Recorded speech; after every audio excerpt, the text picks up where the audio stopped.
Bharat Ratna doctor Bhimrao Ambedkar को कोटि कोटि नमन। ये कार्यक्रम डॉक्टर भीमराव अंबेडकर के जीवन पर आधारित है, जहां भारत की जनता के प्रति उनके योगदानों को पूरी सजगता से चित्रित और रेखांकित करने का प्रयास है। कार्यक्रम में दिखाई गई घटनाएं लब्ध पुस्तकों से ली गई हैं। इस कार्यक्रम के जरिए चैनल की ओर से एक विश्वसनीय, सजग और सकारात्मक प्रयास है कि डॉक्टर बाबा साहेब भीमराव अंबेडकर के जीवन की संघर्ष यात्रा एवं गौरव गाथा पूरे आदर के साथ घर घर पहुंचे और उनके योगदानों से सभी संपूर्णता में परिचित और आह्लादित हों। वो लोग तुम्हारे पति को बढ़ावा देकर पता नहीं कभी भी बाहर से गिरा देंगे, फिर उसका नाक, मुंह, हाथ, पैर सब टूट जाएगा। लेकिन इससे इन्हें क्या लेना देना, इनका क्या जाएगा?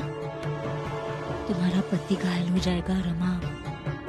जाओ अपने पति को जाकर समझाओ कि ये तालियों वालियों से प्रभावित ना हो और इतना बहादुर ना बने कि दूसरी लड़ाई लड़ने चला जाए। जाओ। रमा, पता नहीं क्यों पर बहुत डर लग रहा है। इस पर रोक लो भीम भाव को। उनका आगे बढ़ना शायद सही नहीं रहेगा। हाँ रमा, रोक तो लूंगी अपने पति को, मगर बाबा ने जिन भीमराव अंबेडकर का सपना देखा है, क्या उनकी गुनहगार नहीं बन जाऊंगी मैं? मेरे पति जिस तरह की बातें करते हैं, जिस बदलाव का संकल्प करते हैं, क्या उनकी गुनहगार नहीं बन जाऊंगी मैं? और एक योद्धा जिनसे उम्मीद है कि कल को वो लड़ाई लड़कर पूरे समाज को सम्मान दिलवाएंगे, अगर मैं उनको रोकूंगी, पूरे समाज की गुनहगार नहीं बन जाऊंगी। इसलिए आई मैं मेरे पति को नहीं रोकूंगी।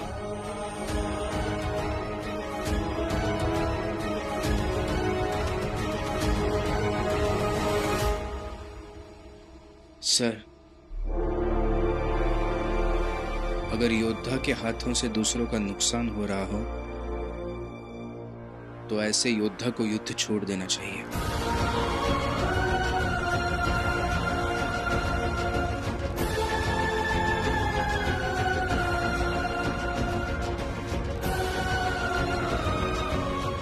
मैं और लोगों की जिंदगी को मुश्किल नहीं बनाना चाहता, इसलिए मैं ये युद्ध छोड़ रहा हूं सर।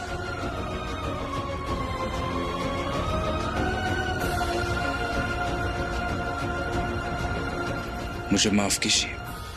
ऐसे कैसे कह सकते हैं आप? रुकना आपकी फितरत नहीं है, पर रुकने से कभी कोई अपनी मंजिल तक पहुंच पाया है क्या? नहीं ना। आपको चलना होगा, आपको हम सब के लिए चलना होगा। रमा, किसी के बदले कोई और चले और गंतव्य स्थान गलत हो जाए तो सब कुछ गलत हो जाता है।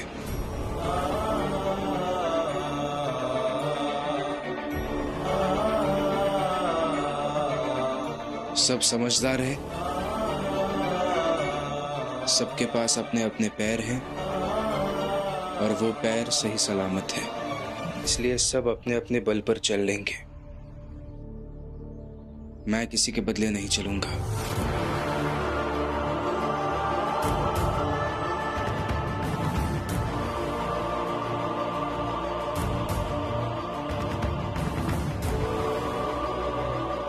सर, कॉलेज खुलवाने से लेकर अभय जी और निर्मला जी की शादी कराने तक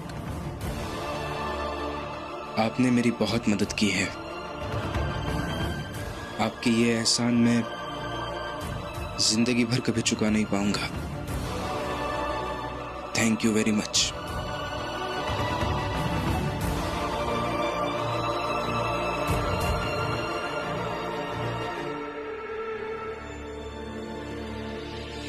रमा, भीम को जाने दो, उसे मत रोको।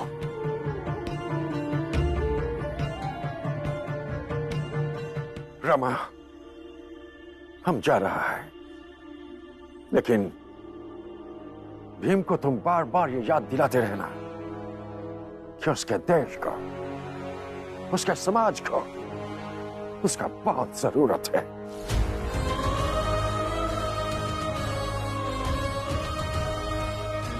Good bye. चलो।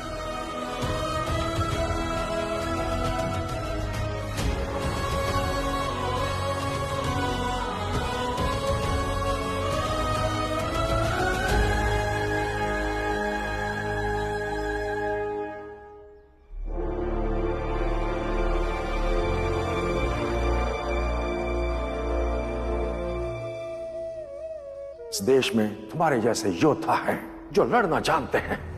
आज मैं इस वीर योद्धा के लिए क्लैप करना चाहता हूं। रुकना आपकी फितरत नहीं है, पर रुकने से कभी कोई अपनी मंजिल तक पहुंच पाया है क्या? नहीं ना। आपको चलना होगा, आपको हम सब के लिए चलना होगा।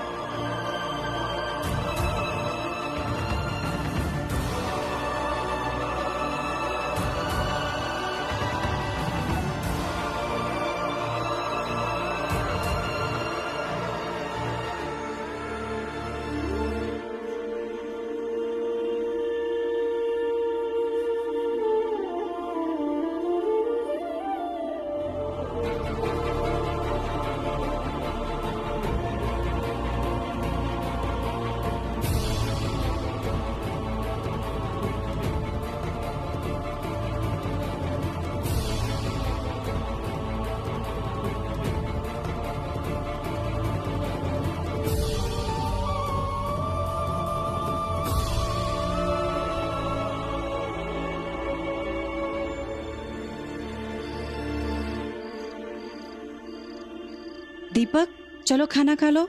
नहीं खाना मुझे आई। क्या हुआ? क्यों नहीं खाना तुम्हें? क्योंकि आज मन नहीं है मेरा खाना खाने का। मन नहीं है मतलब? क्या हुआ तुम्हारे मन को? आई, भीम भैया हार गए इसलिए। अरे भीम हार गया तो तू क्यों नहीं खाना खाएगा?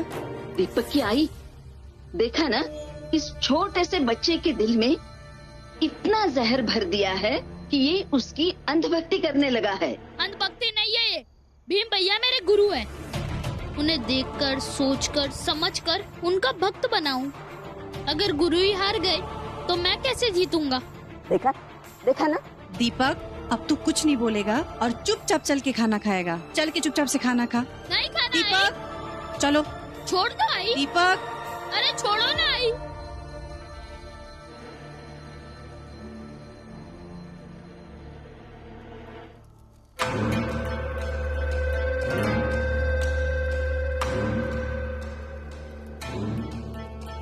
क्या कर रही है जीजा भाई? कैसे गिन रही हूँ भाभी, मेरी गिनती मत भुलाओ। अरे बाहर चल के देख, इन पैसों की बदौलत कितना बदलाव हो रहा है। मतलब? अरे वो दीपक है ना, जो हर वक्त भीम भीम करता रहता है, उसकी माँ गुस्से में खींचकर उसे ऊपर ले गई भीम का भूत उतारने।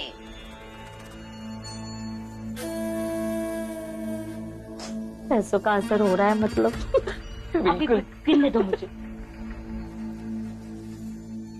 भूत उतारना मतलब?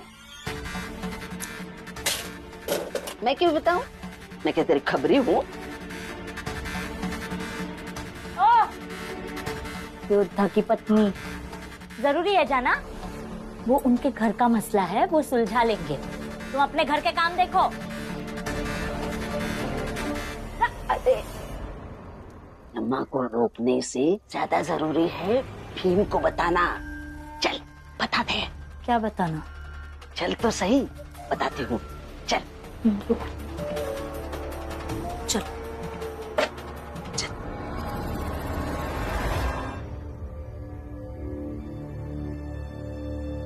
देखा भाभी, इसे किताबों से फुर्सत मिले तो पता चले पत्नी क्या कर रही है क्या नहीं। वो आजकल रमा ने तुम्हारी सारी जिम्मेदारियां ले ली है क्या अपने सर? दुनिया की समस्याएं सही करने की। तरह घूम घूम कर समस्याएं सुलझाने लगी तो घर का काम कौन करेगा? रोटी कौन बनाएगा? इससे अच्छा तो तुम जैसे थे, जो करते थे वो करते रहो। रमा को हमारे लिए खाना बनाने दो। कहाँ है रमा? वो दीपक के घर गई है, पता नहीं क्या बवाल हो गया है, उसकी समस्या सुलझाने। नहीं खाना मुझे आई, नहीं खाना मुझे, नहीं खाना मुझे आई। काके, उसे नहीं खाना तो मत खिलाइए ना, उसे जबरदस्ती करना सही नहीं है। अब तुम मुझे बताओगी कि क्या सही है और क्या नहीं।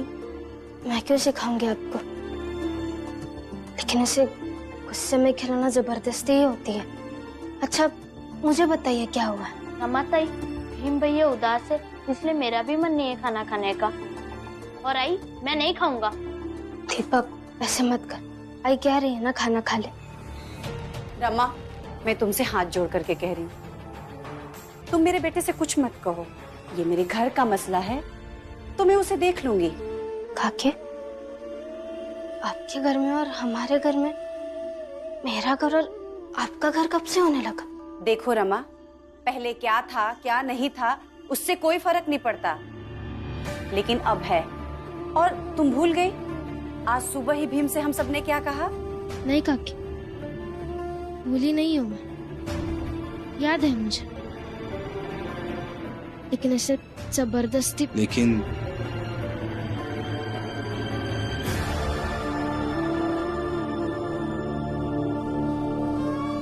सब कुछ याद है ना तुम्हें? फिर ये लेकिन वेकिन क्यों कह रही हो? अब घर चलो, ये इनके घर का मसला है, ये सुलझा लेंगे, हमें बीच में बोलने की जरूरत नहीं है। चलो। भीम भैया, आप गलत नहीं हो, मैं नहीं मानता, आप कभी गलत हो ही नहीं सकते। दीपक, तुम्हारी आई तुम्हें खाना खाने के लिए कह रही है, खाना खा लो। और रमा तुम, मैंने कहा ना घर चलो, आओ।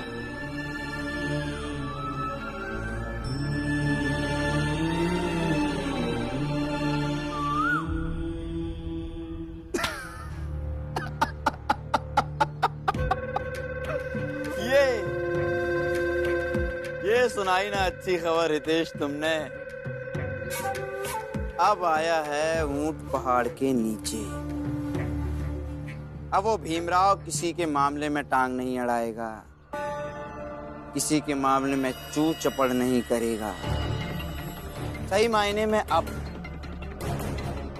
हितेश वो हमारी ताकत से डर गया है। डर ही गया मालिक, वरना रमा का हाथ पकड़ के रात में ले नहीं गया होता। तो उसे और डराएंगे, तब तक डराएंगे जब तक कि वो खुद को अपाहिज न महसूस करने लगे, तब तक डराएंगे जब तक उसके रीढ़ की हड्डी न टूट जाए, तब तक डराएंगे जब तक कि वो मंदबुद्धि किसी दूसरे के मामले में टांग अड़ाना न भूल जाए।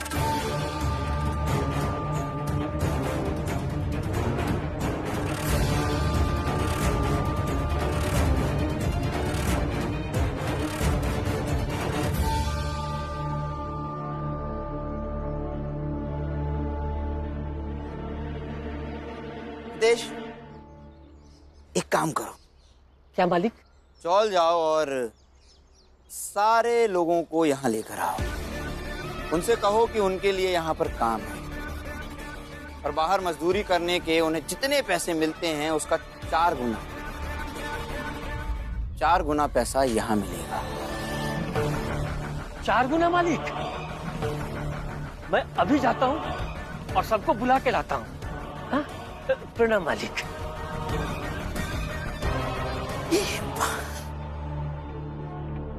आई बाबा, आप लोग कहाँ जा रहे हैं? तुम देख ही रहे हो नरोत्तम, जब से निर्मला की मौत हुई है तब से तुम्हारी माँ रोती ही जा रही है। तो मैंने सोचा क्यों ना इसे तीर्थ स्थान ले जाऊं, शायद वहां इसके मन को शांति मिले और निर्मला की याद से उभर पाए। बाबा, मैं सामान रखवा दूं? बेटा, गाड़ी में सामान हमने पहले ही रखवा दिया था, अब हम चलते हैं। भाई, इतना सौतेला व्यवहार आपको भी पता है कि निर्मला की मौत की जिम्मेदार निर्मला स्वयं है। खैर, अब आप लोगों ने जाने का फैसला कर लिया है तो जाइए, लेकिन आई याद रखिएगा कि आपका एक आज्ञाकारी बेटा भी है। दुख से उबरने में आसानी होगी।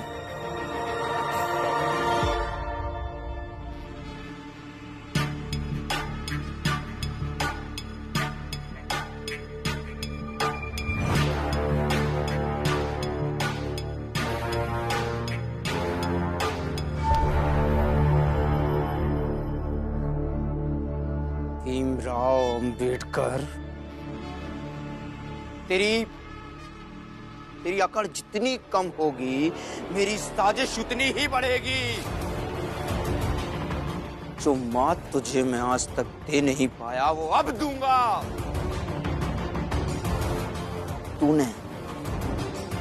तूने दूसरों की जिंदगी में दखल देना बंद किया है, नरोत्तम जोशी ने नहीं। अरे जनार्दन, इधर आओ। जोखू, अरे सब सुनो सुनो सुनो, जल्दी आओ आओ। अरे रुको, इन लोगों को भी। हाँ, आओ आओ, सब आदमी आ जाओ आ जाओ, आओ। क्या हुआ? देखो, जिसको जिसको 4 गुना पैसा कमाना है, वो सब जल्दी जल्दी तैयार हो करके चलो नरोत्तम जोशी के यहाँ। अभी बहुत काम है उनके यहाँ आज। जिसको क्यों हितेश भाऊ, हम सबको भी तो कमाना है। एक बात और, औरतें भी जा सकती है। हाँ, तो हम सब भी जाएंगे ना। चलो प्रिया ताई। हाँ ठीक है, चलो। बाबा, मुझे लगता है ये जरूर नरोत्तम जोशी जी की चाल है। उन्होंने ये सब जानबूझ के किया है ताकि वो भीमबाऊ को उकसा सके। दीदी, अब चिंता मत कीजिए। जब मेरे कहने का प्रभाव उन पर नहीं हो रहा है, तो नरोत्तम जोशी के उकसाने से क्या होगा? रमा, भीम चाहे जैसा भी रहे, मगर काम और पढ़ाई से उसका ध्यान भटकना नहीं चाहिए। नहीं भटकेगा बाबा।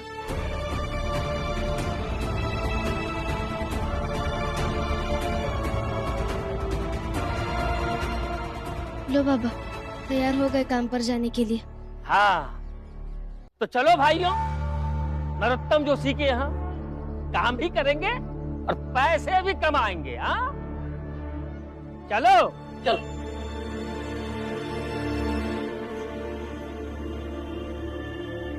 देखिए, अगर कोई आपको इसलिए काम पर बुला रहा हो ताकि आपको आपके मेहनत के पैसे ना देकर आपको नीचा दिखाए, अपमानित करे, जलील करे और खुद को ऊपर होने का, ऊंचा होने का एहसास कराए और उसके बदले आपको काम करने के पैसे दे, तो ऐसी जगह पर काम करना एक नैतिक अपराध है और हम सबको बार बार ऐसे अपराध करना बंद कर देना होगा। बड़े लोग अपने यहाँ काम करने के लिए हम सबको बुलाते हैं। अरे 3 गुना पैसा देंगे, 3 गुना। वो जो कहेंगे करेंगे। फिर इससे वो अपने आप को महान समझे या हमें छोटा, क्या फर्क पड़ता है? चलो भाइयों। काका रुकिए, आपको ये गलत काम करने से रोकना ये मेरा कर्तव्य है और ये मैं करूंगा। जिस दिन तुम ये समझाना और रोकना बंद कर दोगे ना, उस दिन हम सबका जीवन आसान हो जाएगा। इसलिए तुम ये समझाना और रोकना बंद कर दो। चलो भाइयों।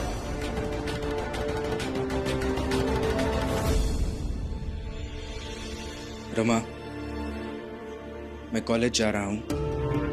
वहां से वकील साहब के ऑफिस में भी जाऊंगा। शाम को आने में शायद देर हो सकती है।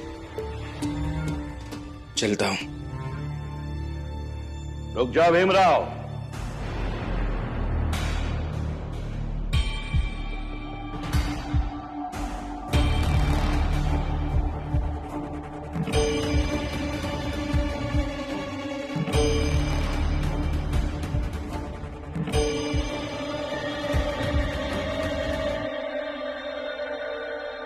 क्या बात है, बड़ा परेशान लग रहा है।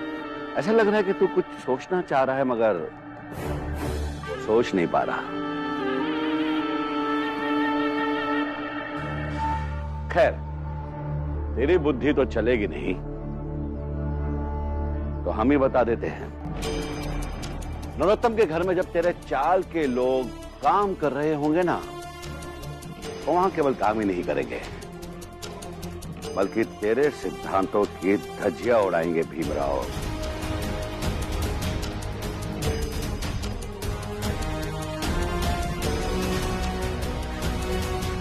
और आज तक तू ये चाल वालों को जो समझदारी की बातें समझाता रहा है, वो सारी समझदारियां झाड़ू के कचरे के साथ बुहार रहे होंगे।